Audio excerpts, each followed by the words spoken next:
Aloha and welcome to All About Adoption. Today I have a very special guest who I've wanted to have on for a long time, Tammy Kubo. Welcome. Thank you. Tammy is an adoptee and an adoption advocate and a longtime friend of mine in the agency. And just really happy to have you here. Thanks for being here. Thank you. I'm glad to be back. Thank you for inviting me. Thank you. So in our All About Adoption series, our goal is to enlighten people who don't know about adoption. Any aspect of adoption which we can delve into is going to be helpful. And I find your story so interesting because you've really lived many different aspects of the adoption journey. So why don't we start at the beginning and hear about when adoption first became a concept for you and how your life unfolded from there. Well, I've been very blessed with adoption. I was adopted at 4 months old to a wonderful family in Hawaii, and my birth mother concealed her pregnancy, and about her 4th month she flew to Hawaii, told her family she got a job here because in 1965 being an unwed mother was still a taboo issue. So your mom was unwed mother living on the U.S. mainland and decided to come to Hawaii in order to give birth and place her child for adoption. Right. That was her plan. Yes, and miraculously she saved money, and I really admire all the effort she went through to give me up for adoption. And she lived in a home run by the Salvation Army, and my adoption was through Catholic Charities. I don't think she got to hold me after giving birth. She said the birth was very painful, but very loving, and she describes it in a book we put together, a little booklet, that the room was just filled with love. So she was a very loving, giving thing that she did, and I just love her forever for that. Yeah. So she was 21, you said, and she saved her money and hatched this plan on her own without support from her family. Okay, and the birth father was not part of the plan. Well, she told him afterwards, and he said he was very sad, and but it worked out to be good because I liked my life the way it is, and I think he said in hindsight, if he knew ahead of time, he probably would have wanted to keep me, him and the mother. So. Okay. Interesting. Yeah. Okay. So this has to do with sort of destiny perspective, what we're talking about. Because I like my life the way it is. You like your life the way it is. That's I a love good my life thing. the way it is, yes. All right. I wish everyone could say that. Okay. So you grow up in Hawaii, and to my eyes, you look Hapa. I'm Hapa, and my parents are both Japanese. Okay. So we sometimes get funny looks. And that's probably the only maybe hardship I had as an adoptee, is I would get asked questions a lot, and no one meant it to be mean, but when I hit those teenage years, or maybe like 4th grade, people would ask, or other children, who is your real mommy and daddy? And that really hurt my heart, because my real mommy and daddy were my mommy and daddy. So it gave me a little tinge of insecurity, like, is it not a real family, or do they love me the way other people do love their children? And I also was very hypersensitive, which wasn't fair to them.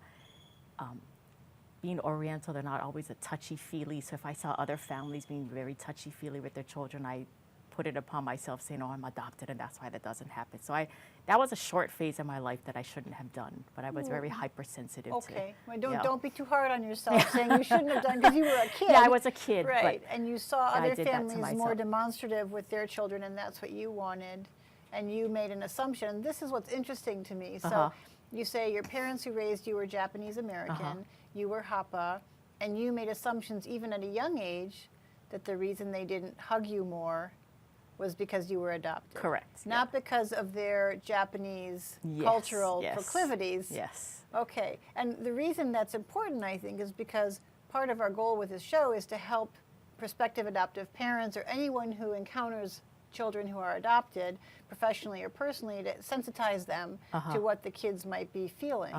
And so even at that young age, you were aware of things and you were taking sort of a burden on yourself. Right. That's interesting. And what age would you say that awareness started hitting you? Maybe about 4th grade. Okay. Yeah. And what could your parents have done, or what could anyone have done at that point? Is there something anyone could have done when you got the questions from well-intentioned strangers, the curiosity, like you said, like sort of saying, those aren't your real parents? And What could have been done, if anything, to help I you think through that? maybe a little more dialogue, because I always knew I was adopted. It was just part of me, like I have brown hair and I'm adopted. But maybe just a little more dialogue, and maybe just asking the question, hey, is everything okay? Maybe like every 6 months. And now I think there's a lot of more resources for families and children, like there's books and it's in TV shows, or so it's a different world than it was in the 70s, I think. Did you have thoughts at that age, or when those questions would come up? It sounds like you felt very close with the parents who raised you, your mom and dad. You loved them, you felt loved. But did you ever wonder about birth parents? At what point do you remember having an idea that there might be other parents out there? Well, it's funny you say that, because I always had this like fantasy of what it was like. And I remember if something triggered it, like I remember we saw Madame Butterfly, and I'd be like, that's my mom and dad. That is about that show. So I always would wonder, especially being Hapa, or when I would watch documentaries about the Vietnam War, I would think, oh, maybe my daddy was a soldier. So I just always would try to figure out in my mind what my adoption story was. But I didn't really have the urge to reach out to my birth mother, especially until I had a baby of my own, because I experienced it's not easy giving birth or being pregnant, and I really wanted to thank her for giving birth to me. Yeah. That's interesting. I was just talking with someone today about how those of us who are parents want our children to become parents so that our children understand us better, right? Because so much of what we do as parents is like, talk to our kids in a way that the kids don't appreciate. And we think to ourselves, once you're a parent, you'll get it.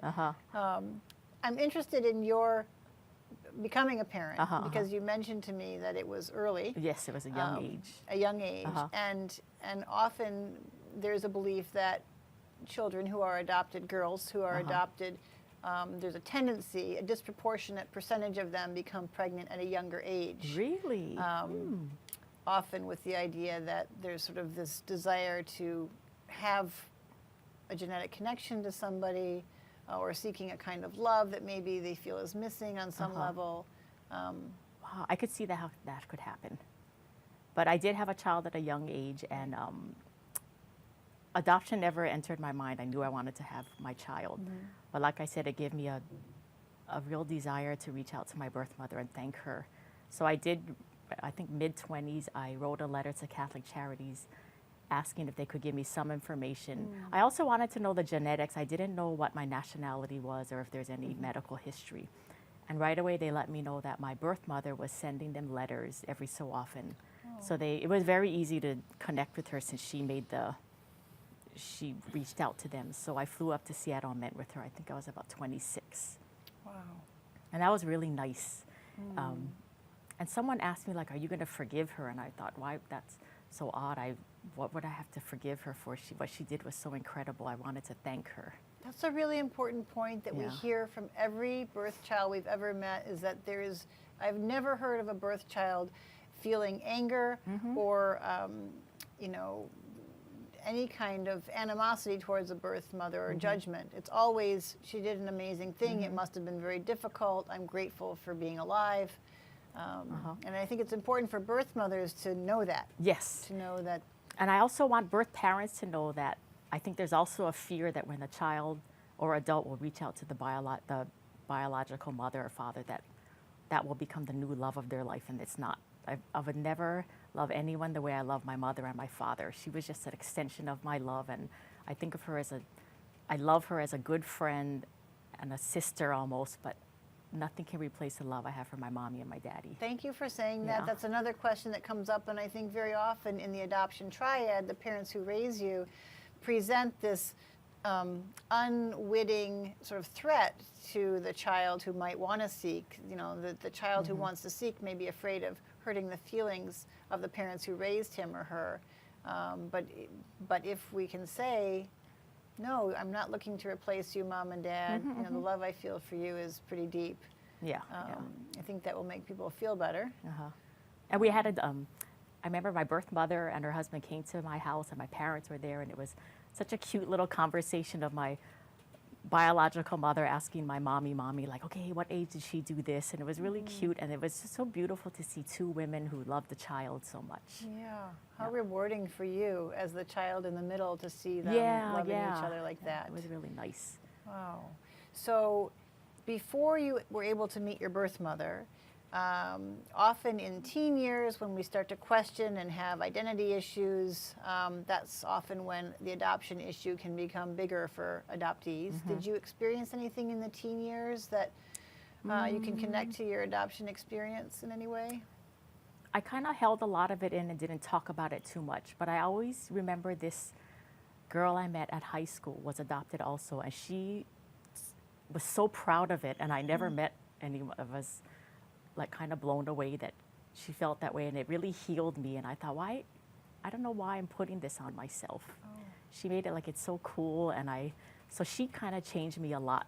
So I did it to myself, really. I don't know why I did that, but now I think adoption is fabulous, and I tell people, and I think it's a beautiful thing, and I don't know why maybe in my teenage years or young, I wanted to just fit in and be like everybody else. That's very Yeah, normal. yeah. That's what we all want, is to fit in, right? Yeah. And that makes it a little harder if you're adopted, because what I've heard is that even if you look like the family who's raising you, and in your case, you know, you may have looked a little hapa, but I'm sure here in Hawaii people looked at you and thought probably more often than not that you were the child of your parents. But we still hear that adoptees walk around feeling like they have neon signs over their heads everywhere they go saying, you know, adopted. They feel like they stand out. Was that your experience? Well, I just knew, when I was alone, I didn't feel funny, just maybe when I was with the family unit, if people could notice the difference. Because my brother's also adopted. We adopted him from Denver, Colorado, and he's hapa like me. So so pretty much your whole life, it sounds like you're saying, when you were with your parents and or your brother, you always felt like you were kind of standing out? No, only if sometimes people would say it in front, like this is, they're adopted, or they would describe me as adopted, and I didn't like that. Yeah. Yeah, because we don't do that to other people. We don't label people, so it's just a family unit and a child. And I even see it sometimes in the paper, like this, the adopted child of so-and-so. I don't know why society does that. It's a child, and it's your son or daughter, and you don't have to put that word in front of it. I agree, and I think also with step and half siblings. I Yes, noticed the yes. other day, Barack Obama in the newspaper's sister was mentioned, and instead of saying, you know, the president's sister, they said the president's half-sister. Yes, I and agree. I thought, really? No, Yeah. I mean, that's a sister. That's a sister in his heart and in his life, and Yeah, I agree. I think language is very important, and that's another thing that we're hoping to sort of bring out with this show is hearing from people firsthand what it's like to receive those labels and to be constantly sort of called out for things that really don't affect you in that way. You live your life as their child, and you don't need to be defined as their child under this circumstance, right? Yeah, I think the world's getting better. I agree. Yeah, we can educate people. Yeah. Yeah, we would no longer introduce a child as an adopted child, right. hopefully. Yeah. But interesting that it was still happening not that many years ago. You're not that old, so pretty recently. Thank you. Yeah.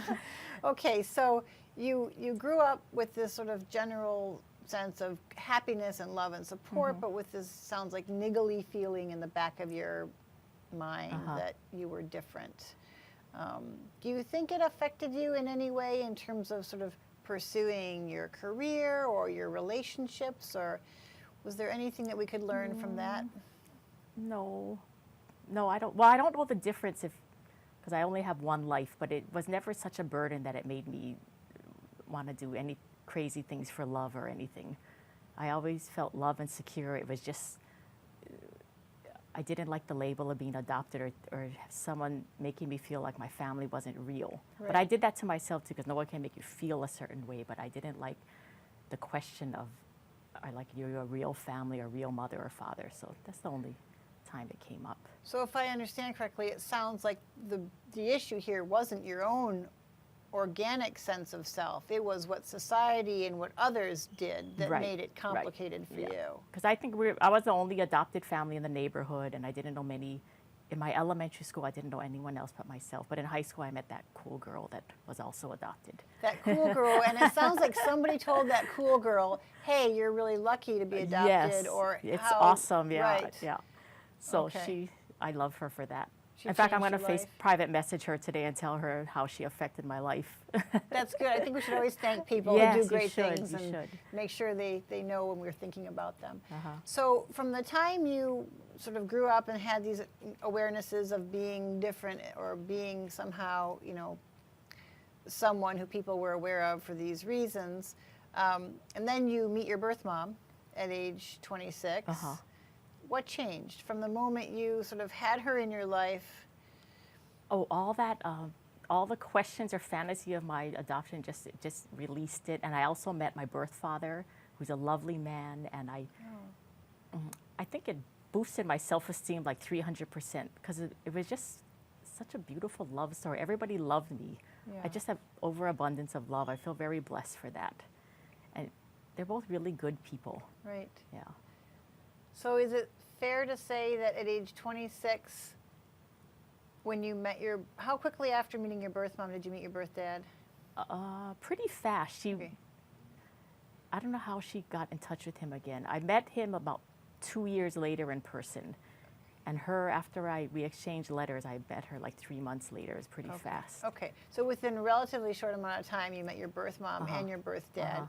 And after that, it sounds like you're saying your life changed pretty dramatically. Yeah, we keep in touch with each other. My birth father never had children, so he was very happy to meet me. He calls me the surprise. The surprise. The happy surprise. The happy surprise. And I spent the weekend with him. He lives in Seattle as well. And but I keep in touch more with my biological mother. We talk on the phone about 4 or 5 times a month. And Wow. Yeah. Okay. And how can you describe to people who don't know the feeling what changed in your heart or your head or your outlook on life after you met your birth parents? I don't know. I just feel good about myself that so much effort went into making me have a life. Like my birth mother went through so much effort to give me life, and I really appreciate her for that. And the parents who adopted me are the most wonderful people. I always wonder why God made my mother like not have children, because she'd be the perfect mother. So I'm so grateful I was given to them. And now I take care of my father in his older age. And one of the things we always joke about, because we're reflecting on life a lot, and I'm asking him questions I never asked him before, like, did you love me right away? And he said, oh, from the moment I saw you, you were my girl. And it just warms our heart. And he says, like, what happened if you go to another family? And I joke with him that I would learn how to walk as soon as I could, and I would run down the Pully Highway to find you and knock on your screen door. And he laughs. So it's a really special time for my dad and I to be with my mother and father as they're older. So, I mean, your mother and father, like you said, they're your parents. Oh, and yes, your birth yeah. parents are equally important, but for a different reason. And I emphasize that just because, again, I think very often fear prevents people from following their true paths. And fear often paralyzes people. And often fear of hurting people keeps us from doing what we probably should do.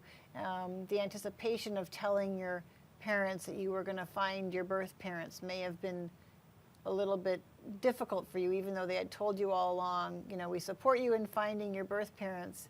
There may have been a little concern deep inside you that when you told your parents you were going to find your birth parents, that they would have been hurt.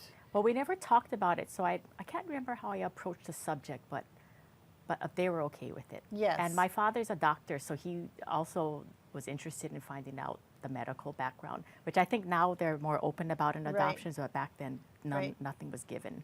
Right. So you just had this sense all along that your parents loved you so much that they would not be threatened by you seeking your birth parents. Yes. And I also think about my foster mother, because someone cared for me for 4 months. So I know I was in Kailua, and I know who my social worker is, but I don't think she's working anymore. But I always thankful for the foster mother who took care of me for 4 months. Yeah, because she was a big part of your life. Oh, yeah. At the Taking very care of an beginning. infant is extremely hard work. And Yeah. yeah. I want to go back to something you said earlier, which I think is so wonderful. And, when people struggle with burdens and when people feel like their life isn't necessarily how they wish it would be, When people are truly traumatized by things that have happened to them, that's real.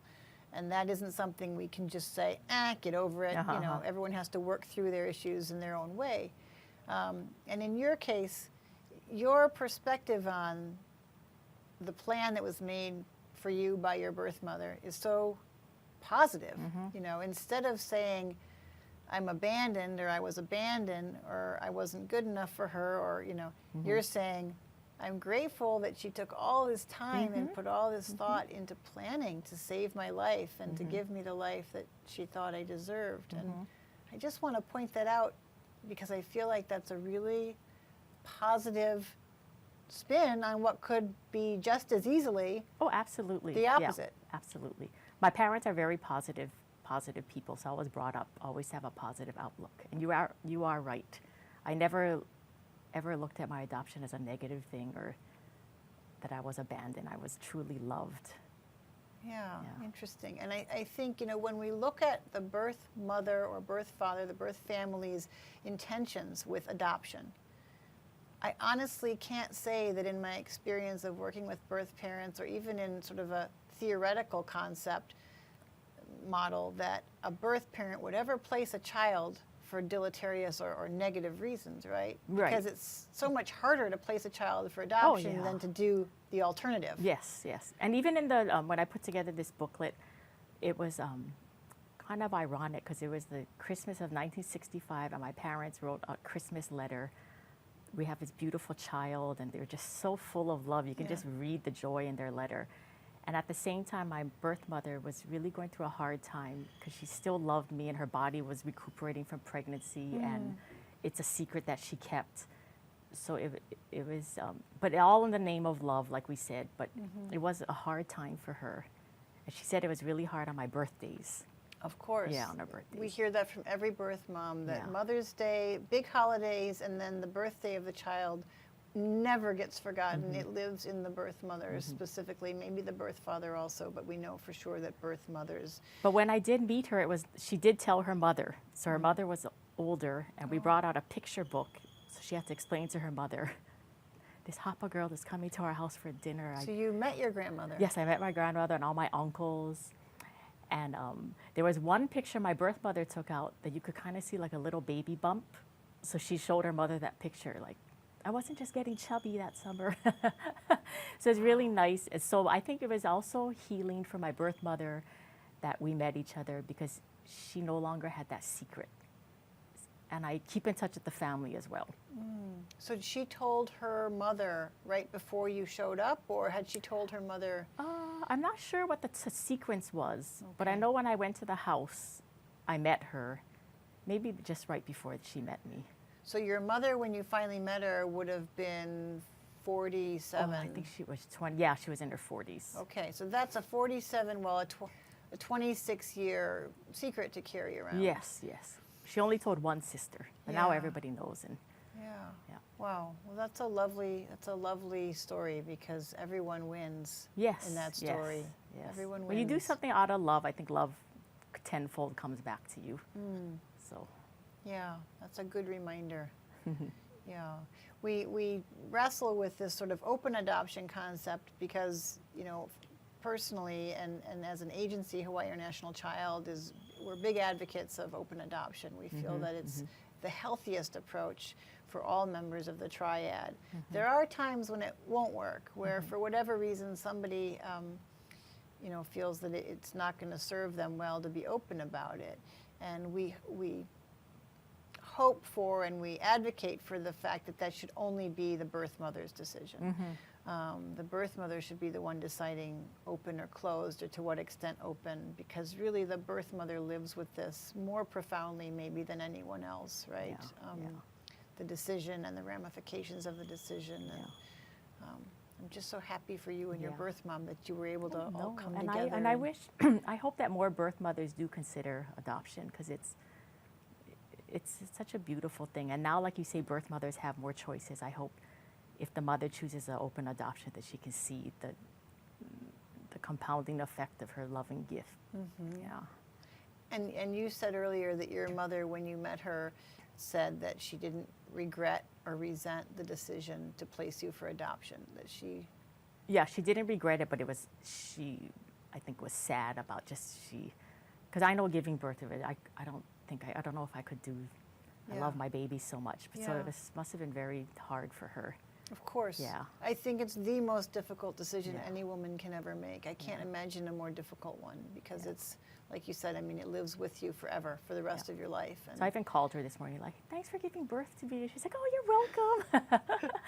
So every so often, something will pop in my mind. I'll give her a call, and I ask her a lot of medical questions too, like, hey, did you ever go through this? And so yeah, we have a really nice relationship. That's great. Yeah. And what is her ethnic background? She's 100% Japanese, and my father, my birth certificate just said Japanese Caucasian. So when I met her, I found out that my father is English, Irish, Scottish. Oh, so a true sort of UK mutt. Yes. Yeah. And growing up, I learned everything about the Japanese culture, so I feel like 100% Japanese. You were raised Japanese. Yeah, I was raised Japanese. I didn't really learn much about my other cultures. Yeah.